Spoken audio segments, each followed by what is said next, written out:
You may have clicked on this video because you're thinking, what on earth could the world's greatest sprinter Usain Bolt teach me, an endurance runner, someone who runs marathons or half marathons or 10Ks or 5Ks? Well, actually, it might surprise you to know quite a lot.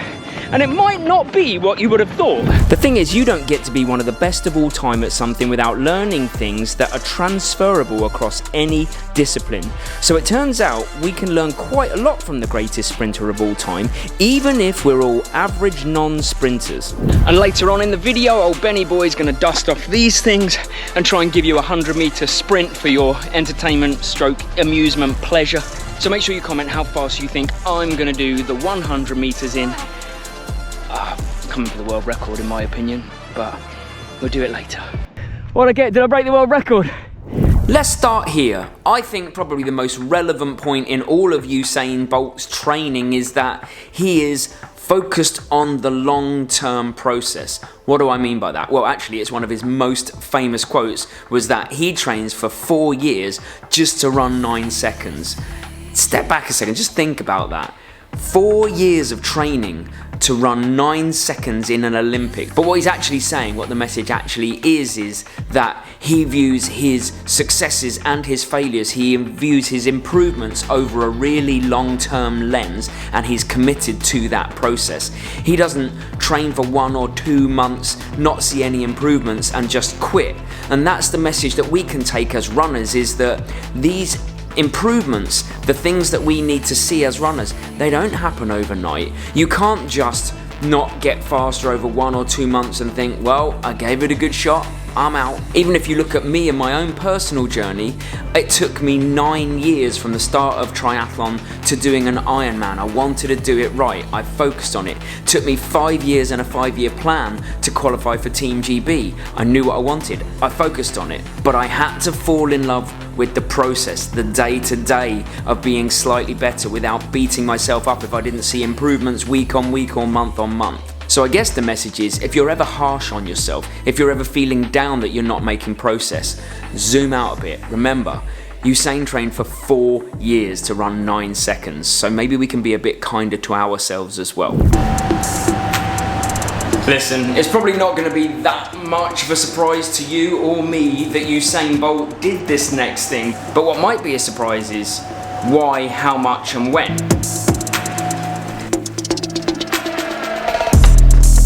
That's right, we've come to the gym, and as I say, it's probably not going to shock you a huge amount that Usain Bolt spent time in here. But as I said earlier, he actually spent a tremendous amount of time in here, up to 90 minutes a day, and also working on a lot of different things rather than just being bigger or being stronger in one dimension. And that is the bit I think that we can learn from as endurance runners, and actually as humans. Now perhaps you've even listened to what I said and you're like, wait a second, 90 minutes a day in the gym, that's nothing for an Olympic gold medalist 9 times. Well, yes and no, because it's actually what he was doing in the gym that I think is the most insightful and the most helpful for us. You see, maybe to the uninitiated, you'd think, right, wait, he's a sprinter, he's a big dude, he's a strong dude, he'll go in the gym and he'll work on explosive power, big weights, building himself bigger. And yeah, of course he did that, but the real genius of what he did is he focused on every facet of strength within the gym. See, what Usain was actually doing by going into the gym and working on all the foundational pieces or the different pieces of strength is not only was he, in his mind, building an Olympic champion, which he clearly was, but he was also investing in what Simon Ward calls his physical pension. So he trained his functional muscles, as in the ones that you can see. He trained his core muscles, the ones that you can't see that kind of are the platform for everything else to push off of underneath. He trained plyometrics, worked on his flexibility. Pretty much everything you can think about in a gym, Usain Bolt trained, and this is the message. And that's what sometimes you and I as runners have to look past, is how is it going to affect my running performance now? While it's clear, everybody knows, and I've made no secret of that on this channel, that going to the gym is going to help your body be able to more withstand the rigors of training. But that bit is boring. I've done that. I've made that point. The evidence is so super clear on quality of life long term. A higher quality of life directly correlates to someone that has invested in strength work in the gym. So when I come to the gym, or more specifically when I do strength and conditioning, I try to make sure I give a focus on every facet, every aspect of my strength. Not just my leg strength for running, but my core strength for life, my upper body strength, because I don't want to look like a shaved bird, but also that's important. But it always comes back for me that yes, I want to be a stronger, better runner. I want my body to be able to deal with the rigors of training in a better way so that I don't get injured. But also, when I'm 70 or 80, I want my quality of life to be high. I want to be able to still run. I want to be able to walk around. I don't want to be in pain. And coming to the gym regularly, as Usain probably didn't even realise he was doing, is going to pay dividends, not just to win an Olympic gold medal, but long-term life. And how about this one for something literal and metaphorical? Usain Bolt believed that a poor start doesn't necessarily mean a poor finish. And if you watch him ever run 100 meters, then you would know that he was notoriously slow at starting, and then he would come good through the middle of the race, and then he would storm it. So literally, that was the case for him. But how do we take that as endurance runners and make that work for us? Well, actually, I think you can do that in 3 ways. Again, very literally in a race, the gold standard of executing a solid race or a really good race or even a spectacular race is what we call a negative split. So in that race, if you can run the second half faster than you can run the first half, usually that's a really good indicator that you'd got that pacing right, and again, you knew that a poor or slow start doesn't mean a slow finish. But if we were to zoom out a bit and look at, let's say, take for example my marathon training plan, 18 weeks. There might be setbacks during that plan. Maybe in the early days I missed some runs because of work, life, tiredness, whatever it is. That doesn't necessarily also mean that I won't come good come marathon time, and Usain knew that, because what he did was he periodized his training to make sure he peaked at the right time, which is exactly what we do with our endurance training. So for him, he knew that maybe the World Championships he might still win, but he might not run a world record, whereas the Olympics, maybe he was gunning for a world record in peak shape.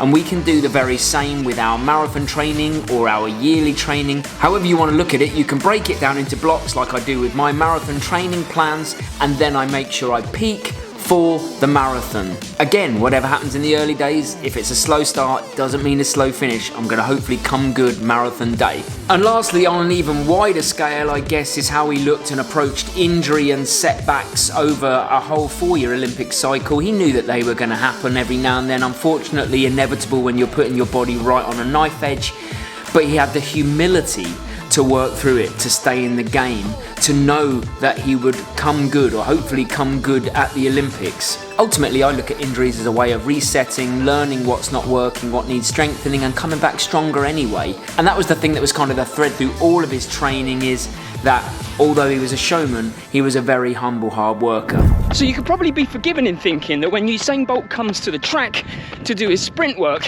he just turns up and sprints, right?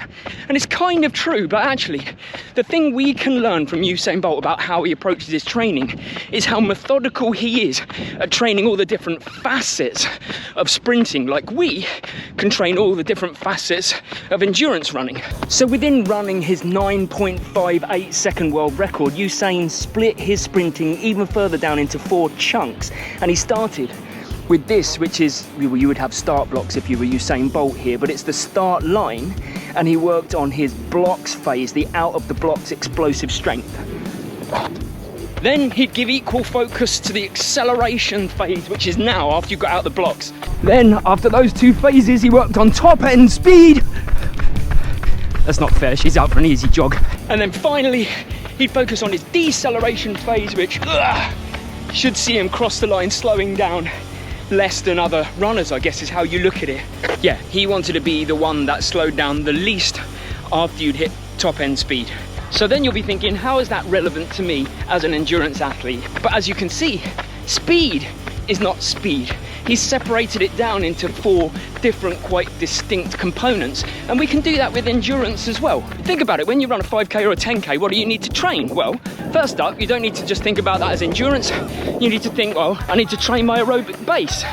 which is all the easy runs like I'm doing right now. Then what about the lactate threshold? Completely separate component of endurance fitness, but as important as the aerobic base to work on when you want to be faster over any distance. Then you got your VO2 max, as in the top end punchy stuff that, again, every endurance athlete needs to have a little bit of if they want to run fast. Then what about a tempo run? Good for training at just below lactate threshold, but also really good for the mind for training yourself to run in discomfort and replicate the ends of like half marathons and marathons. Again, equally as important. So with Usain, just like speed is not speed, we can take from that endurance is not just endurance. It's not just one element that you can train. And actually, if like Usain, we only trained one part, we would never reach our full potential. So we've got to break it down, train each part equally, and watch ourselves get faster. But maybe not 9.58 over 100 meters fast. But before I show you my epic 100 meter sprint, which I'm certain I'm going to break the world record on, there is one more point I've got to make. So let's leave you with this one thing that has always been at the forefront when it came to Usain Bolt, and that was the joy that he approached this all with and spread to others. He knew when it was time to get serious, but he never forgot that it all has to be about fun as well. If you were around him, you knew he'd be bringing the vibes. The humility to never take himself too seriously, and the emotional intelligence to know that he had to enjoy the process and help others do the same. Yes, he was known for being the best sprinter of all time, but he was also equally as known for the personality, the joy, the enjoyment. So when we're running and racing, that's a good little reminder from the best there ever was that we don't have to do this, we get to do this. So we might as well enjoy the journey. All right, this is the moment. Mary's going to be down the far end of the track, starting me off and timing me.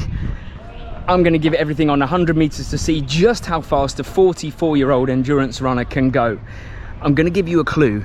It's not very fast. All right, this is my moment. This is it. I have not run fast for probably nearing 15 years. I've not done a sprint. Oh, it's here. Hang on. Lane 4. Okay, hold up, Mary. Believe it or not, I am timing this.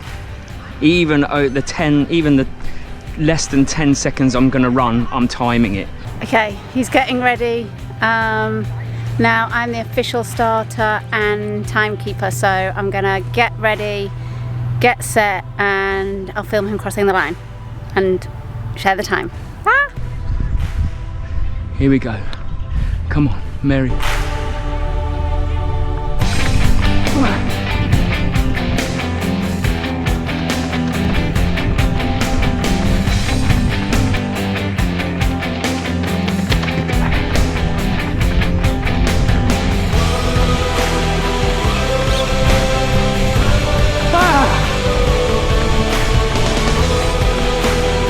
What'd I get? Did I break the world record?